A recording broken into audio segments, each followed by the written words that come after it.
possible en République de Guinée. Pour répondre à toutes ces questions, de façon bien sûr éparse, nous avions deux invités, mais malheureusement, l'un n'a pas pu être là, mais nous avons un invité exceptionnel, au profil sociologique très très intéressant. Il s'agit de M. Jean-François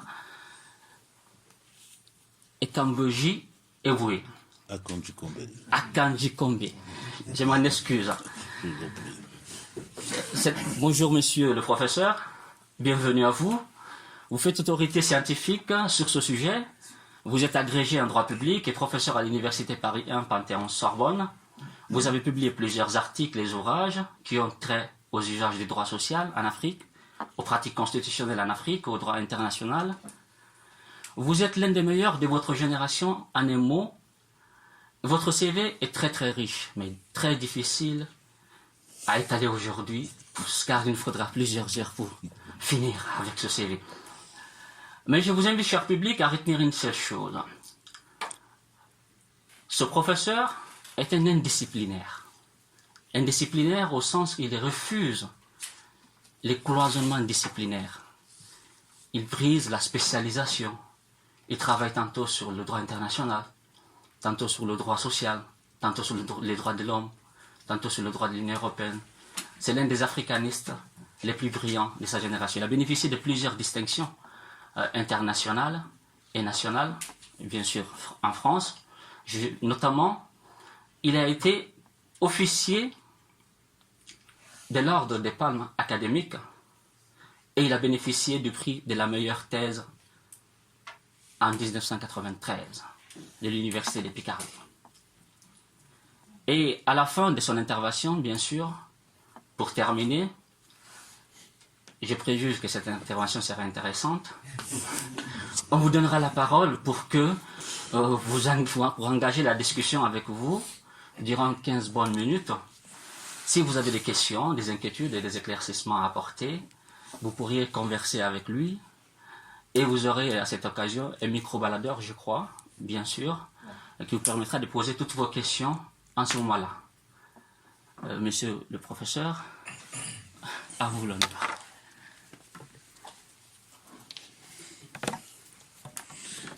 Cher modérateur, mais selon les usages, je vais vous appeler Monsieur le Président. Merci, volontiers, j'accepte. Le sujet qu'il m'était donné de traiter avec vous, en tout cas d'échanger avec, sur lequel il m'était donné d'échanger avec vous, c'est alternance démocratique et problématique d'une nouvelle constitution en Guinée, que je me suis permis de sous-titrer Considérations liminaires et, j'ajoute, à bâton rompu, intéressant toute l'Afrique. Mesdames et messieurs, chers frères, chères sœurs guinéens, africains, je voudrais avant tout remercier les organisateurs de m'avoir invité ici, à cette conférence internationale, et les féliciter pour l'occasion qu'ils nous donnent ainsi d'échanger, de confronter des idées, d'affûter nos convictions, toutes choses que je crois nécessaires à une action ordonnée, efficace et utile pour nos peuples. Je me sens aussi particulièrement honoré parce que c'est la deuxième fois que je suis invité par la communauté guinéenne de France. La première fois, c'était en décembre 2015 sur les défis démocratiques en Guinée. Et je me sens honoré parce que je suis invité à chaque fois à discuter d'enjeux qui sont des enjeux essentiels pour nos différents pays et des enjeux essentiels pour notre continent. Le continent africain, l'Afrique. Voilà la perspective que j'ai choisie d'emblée comme perspective d'analyse et pour jeter le regard que je vais partager avec vous. Vous êtes pour la plupart guinéens, moi je suis centrafricain, mais ce qui importe, ce que nous avons en commun, c'est que nous sommes tous africains. Et ma conviction que je veux partager avec vous, c'est que penser dans la matière qui nous intéresse, sur les questions qui nous intéressent ici, penser Afrique d'une part et penser africain d'autre part, est sans doute la bonne perspective pour aborder des questions aussi importantes, aussi fondamentales que celles de notre gouvernance politique, économique et sociale, ce à quoi participent les deux éléments que vous m'avez donnés comme sujet, à savoir la Constitution et l'alternance démocratique. Alors, pensez Afrique tout d'abord, parce qu'il me semble que c'est un fait que nous sommes confrontés à des défis qui sont communs et qui sont spécifiques. C'est un fait que par-delà nos frontières, par-delà ces frontières qui sont arbitraires, mais qui sont néanmoins très très imposantes en Afrique, il s'exprime avec force des demandes sociales d'autodétermination. Des demandes d'autodétermination qu'il faut entendre, selon moi, comme l'exigence d'un gouvernement de nos peuples par eux-mêmes, selon leur bon vouloir et conformément à leurs valeurs et traditions. C'est un fait aussi que cette demande d'autodétermination s'élève alors même que dans l'Afrique tout entière, quel que soit le pays considéré, la Guinée, la République centrafricaine, mais aussi les autres, quel que soit le pays considéré, l'Afrique est gouvernée aujourd'hui par des constitutions qui se présentent, je dis bien qui se présentent, comme démocratiques, et qui, de fait, affirment bel et bien dans leur contenu la souveraineté du peuple, la soumission des gouvernants à la volonté du peuple et au contrôle du peuple, ainsi que le bonheur du peuple qui est assigné comme but de l'action de nos gouvernants. C'est un fait enfin que, entre ces demandes, ces aspirations à l'autodétermination d'un côté, et l'auto-légitimation démocratique des pouvoirs de l'autre côté, il y a sur notre continent un vrai gouffre, il y a la réalité d'une démocratie conflictogène, ou pour mieux le dire, la réalité d'une démocratie pyromane. Une démocratie dont chaque expression génère des conflits, des affrontements, des guerres, bref, de la violence qui peut aller malheureusement jusqu'au sang. Il en va ainsi des différents éléments, au moins fondamentaux que je vais citer ici, que l'on prête à la démocratie. Il en va ainsi des élections jusqu'à l'exercice constituant, de rédaction de la Constitution, de révision, ou que sais-je encore, en passant par la question des mandats présidentiels qui va nous occuper, en passant par la mise en œuvre des mécanismes de responsabilité politique qui posent toujours problème dans nos pays, en passant par l'application des mécanismes qui garantissent que la volonté des gouvernants sera soumise à la Constitution, qui pose aussi problème dans nos pays. Pensez Afrique donc, non seulement parce que la géographie nous réunit tous sur le même continent, mais aussi et surtout parce que nous avons et vivons une histoire politique commune à tous les points de vue que je viens d'évoquer, et que s'impose à nous le même défi, qui est de résoudre ces contradictions-là. Trouver, ou plus exactement construire des solutions adaptées à nos problèmes. C'est cela le défi. Un défi qui exige non seulement de penser Afrique, mais aussi de penser africain. Penser africain, vous me direz, voilà, qui peut s'avérer plus difficile à faire qu'à dire. Et de fait, aujourd'hui, surtout sur les questions de démocratie et de constitution qui nous occupent, ce qui occupe l'espace des débats en Afrique, c'est avant tout des postures. Des postures et rien que des postures. Et ceci, il me semble, au détriment de démarches concrètes de construction de réponses africaines positives et de construction de réponses africaines de fond. Tantôt, d'un côté, on trouvera ceux qui préfèrent réduire la contribution au débat sur ces questions-là de démocratie et de constitution à la seule dénonciation. On dénoncera l'impérialisme politique et idéologique, on dénoncera le néocolonialisme, on dénoncera la propension de nos élites au mimétisme. Je ne dis pas que ce qui est dénoncé n'existe pas, mais qu'on s'y cantonne, cela pose problème. On vilipendera alors des idées, des concepts et des institutions qui sont réputées occidentales, inadaptées au contexte africain et opposées à des valeurs africaines que l'on ne prend d'ailleurs guère la peine d'énoncer, parce que justement, d'ailleurs, on n'a pas pris le temps de les rechercher, de s'assurer qu'il y a un consensus suffisant autour de ces valeurs-là. Donc, d'un côté, les postures de dénonciation, et exclusivement de dénonciation. Et puis, de l'autre, nous avons des Africains, éminents Africains, qui préfèrent s'abîmer dans de la rhétorique constitutionnaliste, à la fois formaliste et technique, où on va s'ingénier à manier des concepts et des catégories réputées neutres parce que précisément ce sont des catégories techniques. C'est par exemple dans tous nos pays, en Guinée, mais nous le connaissons aussi en République centrafricaine, ce sera à qui mieux va démontrer le bien ou le mal fondé d'une démarche d'écriture, de réécriture de la Constitution, de révision, de rédaction d'une nouvelle Constitution, en maniant les arguments juridiques qui sont tirés de la théorie du pouvoir constituant originaire, de la théorie du pouvoir constituant dérivé, qui va manier ou montrer sa dextérité dans le maniement des règles procédurales qui gouvernent le processus de révision ou de rédaction de la Constitution, et tout cela sans qu'à aucun moment on s'arrête pour s'interroger sur la correspondance de ces concepts-là, de ces catégories-là, de ces procédures-là, avec le réel sociopolitique africain, le réel sociopolitique du pays. Or, je crois, et c'est ce à quoi je vais vous inviter, que penser africain est une démarche autrement plus exigeante. Elle exige de se débarrasser de ces postures que je viens de décrire.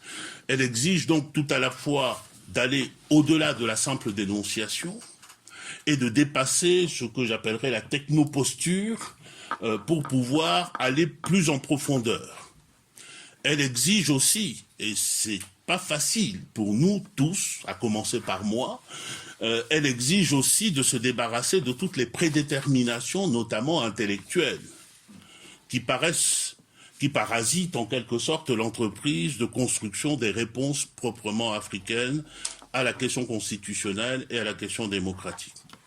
C'est pourquoi, je considère que pour emprunter ce chemin d'exigence, il nous faut d'abord déconstruire. Déconstruire un certain nombre de préjugés et un certain nombre d'idées reçues. Parmi ces préjugés et ces idées reçues, il y a d'abord ceux ou celles qui touchent au rapport de l'Afrique à la Constitution. Et la principale idée, nous le savons, qui est répandue de ce point de vue sur notre continent, ou chez les Africains, y compris dans la diaspora, est celle selon laquelle la Constitution, en tant qu'acte fondamental de l'État, est un fait juridique étranger, une institution d'importation, et par voie de conséquence, une marque de la domination de l'Occident sur l'Afrique. Il n'y a, de mon point de vue, pas plus fausse idée. Parce que la Constitution, entendue comme acte systématisé d'organisation de l'État moderne, était connue de l'Afrique bien avant sa colonisation par l'Occident. Il est même possible d'aller plus loin et de soutenir que la Constitution, telle que je viens de le définir, est une des inventions africaines. De fait, des bribes de l'histoire africaine que nous connaissons, nous savons que au moins les grands empires africains, pour ne se parler que d'eux, étaient dotés chacun d'un acte fondamental qui pouvait recevoir cette appellation-là de Constitution, bien qu'il soit véhiculé par la tradition orale. C'est le cas, pour ne prendre qu'un exemple qui est sans doute le plus proche de la Guinée, c'est le cas de l'empire du Mandé de Soundiata Keita avec la charte de Kouroukan-Fouga. Charte de Kouroukan-Fouga, dite charte du Mandé, qui a été adoptée en 1236, à une époque où l'Occident, l'Europe et l'Amérique confondues étaient loin de connaître l'institution de l'État moderne, qui n'apparaîtra finalement qu'à la fin du Moyen Âge. Il est intéressant d'ailleurs de noter que cette charte illustre d'ailleurs une conception particulièrement avancée de l'acte fondamental de l'État. On note par exemple que la charte avait pour fonction non seulement d'organiser le pouvoir d'État. Dans les amphithéâtres de droit constitutionnel, nous apprenons à nos étudiants que la Constitution est d'abord et avant tout un acte d'organisation de l'État et des pouvoirs d'État. Et dans les constitutions européennes, c'est cette définition qui structurait la Constitution jusqu'alors. La Charte du Mandé, en 1236, ne se présente pas seulement comme un acte d'organisation des pouvoirs d'État, mais plus largement, pour citer le texte d'ailleurs lui-même, un acte qui a pour vocation de régir la vie de la vaste collectivité qui était alors constituée par l'Empire mandin. C'est la raison pour laquelle on retrouve dans cette charte, aux côtés des principes et règles de l'organisation politique, dont je rappelle qu'ils ont été longtemps les seuls à figurer dans les constitutions européennes et américaines, on retrouve à côté d'eux l'énoncé de principes qui sont destinés à régir les rapports des individus en société, tels que notamment des principes et des règles qui se rapportent au cousinage de plaisanterie, à la famille, aux rapports de voisinage, au mariage, au divorce, au travail, à la propriété, au commerce, etc. Deuxièmement, on remarque aussi, dans cet acte fondamental, l'affirmation déjà en 1236 de principes qui ne sont entrés que très récemment dans les constitutions des pays occidentaux et notamment des pays européens à la fin du siècle dernier ou au début de ce siècle-ci, tels que par exemple l'association des femmes au gouvernement de l'Empire, qui est affirmée par la Charte du Mandé, tels que la protection de l'environnement, qui n'entrera dans la Constitution française qu'en 2005, tels que le statut pour des animaux domestiques, qui fait encore l'objet aujourd'hui dans la doctrine juridique européenne et en France de vastes débats sur le point de savoir s'il est opportun de consacrer un statut, quel contenu pour ce statut, et puis je ne vous cache pas qu'on ne pense même pas à la question de sa constitutionnalisation, alors que déjà dans la Charte du Mandé, nous avions cette question-là du rapport avec les êtres vivants qui nous entourent. Il est à signaler par ailleurs que la Charte du Mandé contient une des toutes premières déclarations des droits de l'homme, 1236, adoptée concomitamment à la Grande Charte que l'on appelle la Magna Carta anglaise de 1215.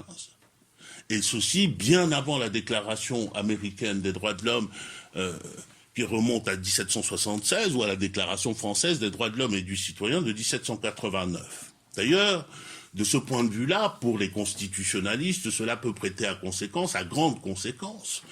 À cette intégration-là des droits de l'homme dans l'acte fondamental de l'État correspond ce que la doctrine juridique considère comme une avancée considérable dans l'idée constitutionnelle. La Constitution, ce n'est plus seulement l'acte d'organisation des pouvoirs publics, donc un acte qui procéduralise, qui organise en procéduralisant, c'est un acte qui devient substantiel parce qu'il est destiné à assurer la garantie des droits de l'homme et la protection des personnes, et de cette manière-là, il sert également à cantonner la puissance de l'État et à limiter le pouvoir.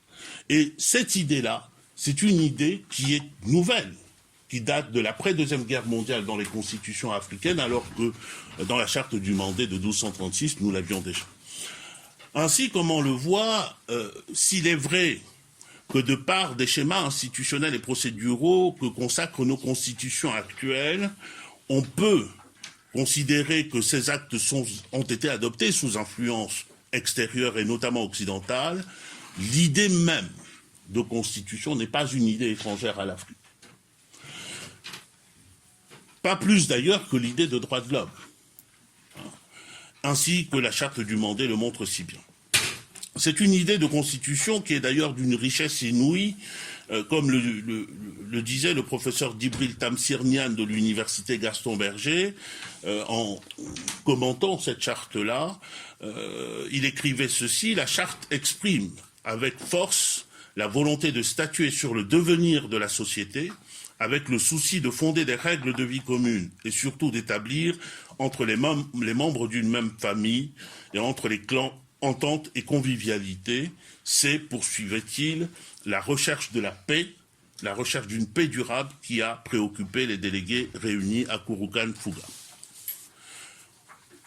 Mes chers frères et mes chères sœurs, voici, pour ce qui concerne l'idée de constitution, je viens de vous montrer qu'elle est parfaitement africaine. Qu'en est-il de la démocratie dans ses rapports avec la Constitution? Et surtout, qu'en est-il du principe de l'alternance que l'on veut pouvoir attacher comme élément nécessaire de la démocratie, comme élément substantiel nécessaire de la démocratie? Est-ce que cette démocratie et cette alternance sont si étrangères à l'Afrique qu'on peut le prétendre? Pas si sûr, à mon avis. Pour peu qu'on ne cantonne pas la démocratie à une pure forme, pour peu qu'on ne la limite pas à une simple procédure comme on le fait trop souvent, en focalisant uniquement sur les procédés d'adoption de la Constitution, d'élaboration et d'adoption de la Constitution, et en particulier en focalisant sur le référendum. Si l'on veut aller au fond des choses, la démocratie en rapport avec la Constitution, ou pour dire plus précisément la Constitution démocratique, pour tout dire, se définirait plutôt, selon moi, comme un acte d'autodétermination, je l'avais déjà dit, et ceci dans un double sens. Dans un premier sens, c'est d'abord l'acte à travers lequel un peuple ou une société est gouverné par ses règles propres, c'est-à-dire par des règles dans lesquelles cette société ou ce peuple peuvent se reconnaître. Dans un deuxième sens, d'autre part, la Constitution, c'est l'acte par lequel un peuple donné est gouverné par des règles qu'il se donne formellement à lui-même. Permettez que je n'insiste que sur le premier aspect, parce que le temps nous manque, mais peut-être nous reviendrons-nous pendant le débat. Sous le premier aspect, c'est l'idée que la Constitution, dans la mesure où elle est chargée d'exprimer un vouloir vivre ensemble, en paix, elle doit nécessairement plonger ses racines dans les valeurs et principes auxquels adhèrent les membres de la société qu'elle est censée régir. Plonger ses racines dans la société. C'est en cela qu'on peut considérer la Constitution, et j'aime beaucoup cette définition, je la considère même comme la plus pertinente, qu'on peut considérer la Constitution comme l'expression du génie de chaque peuple. Parce qu'il s'agit de tisser un alliage, et un alliage particulier qui permet de maintenir le corps social et politique.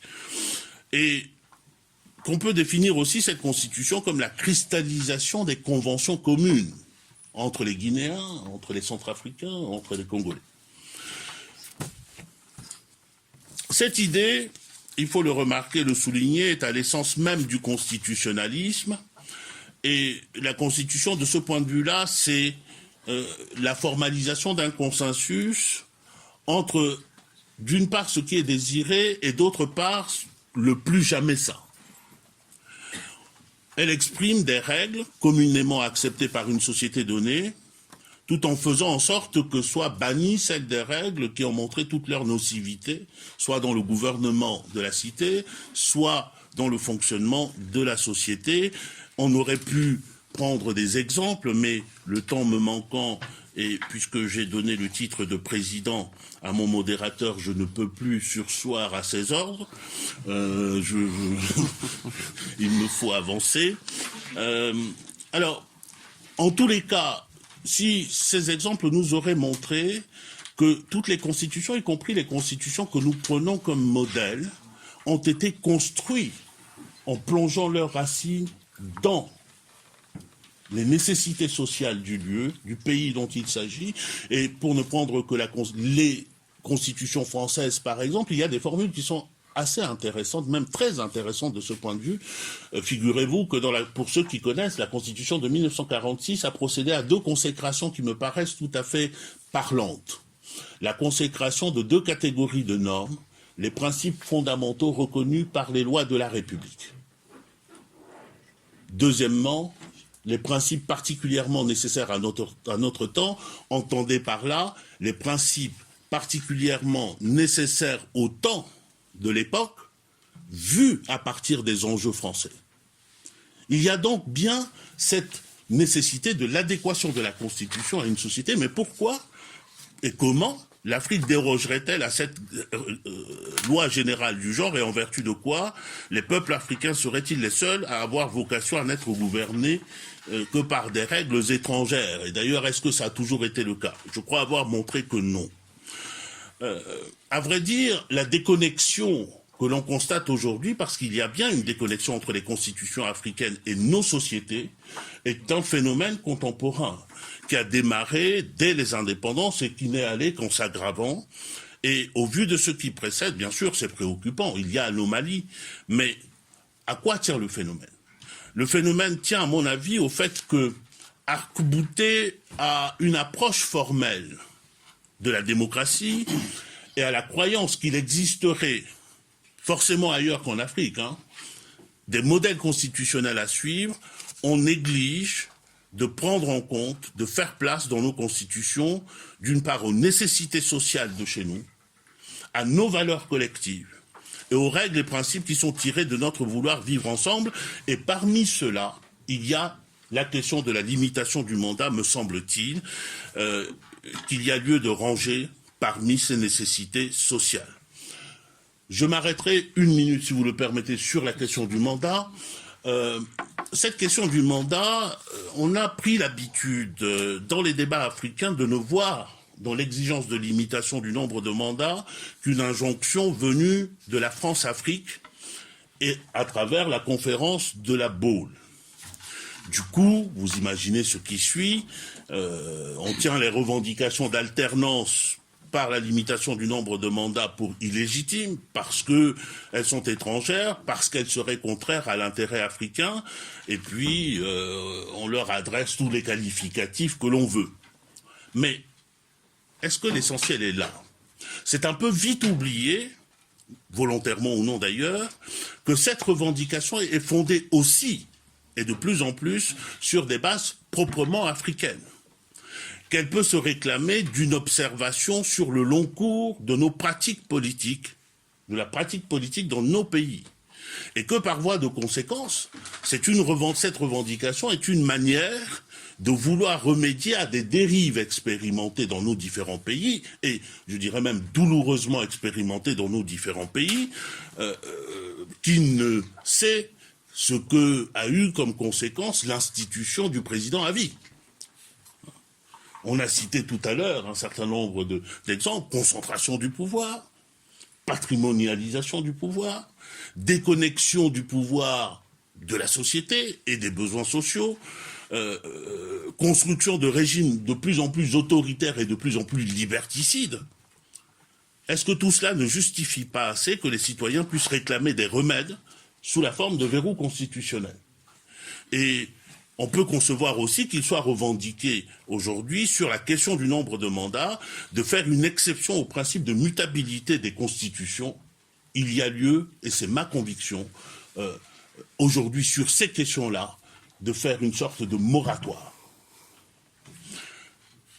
Ce qui vaut pour la durée du mandat vaut bien sûr pour d'autres questions, mais j'ai pris le soin pour une fois, de rédiger complètement, donc je le transmettrai. Vous pourrez prendre connaissance de ces autres exemples que je voulais vous donner. Je voudrais surtout, pour finir, vous dire que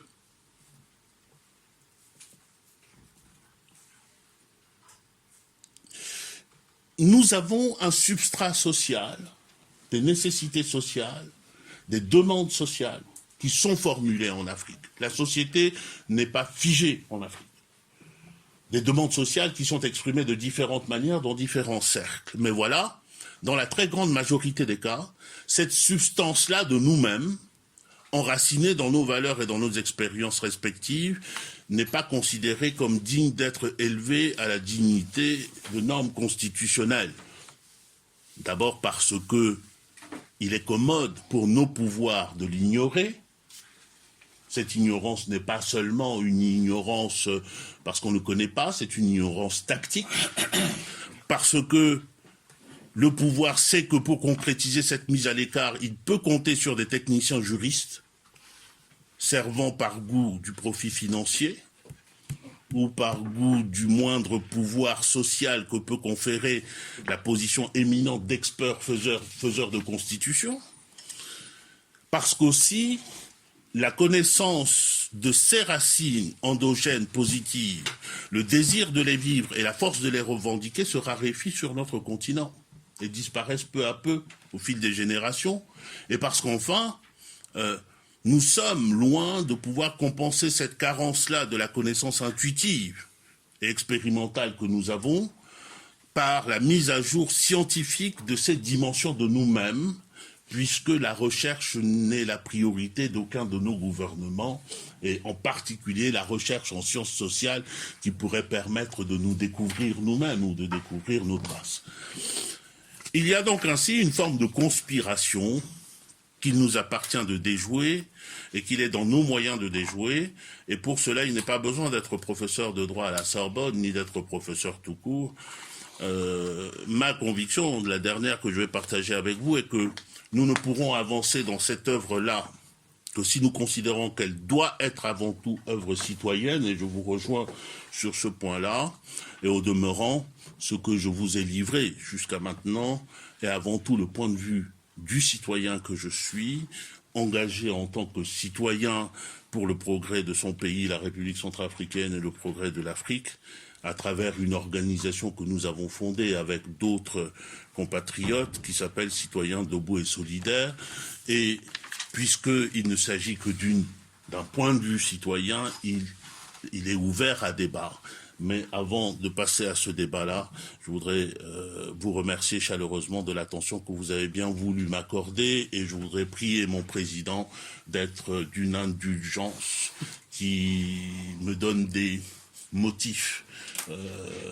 Comment on appelle ça en droit pénal? Ce sont des faits exonératoires de responsabilité. Merci.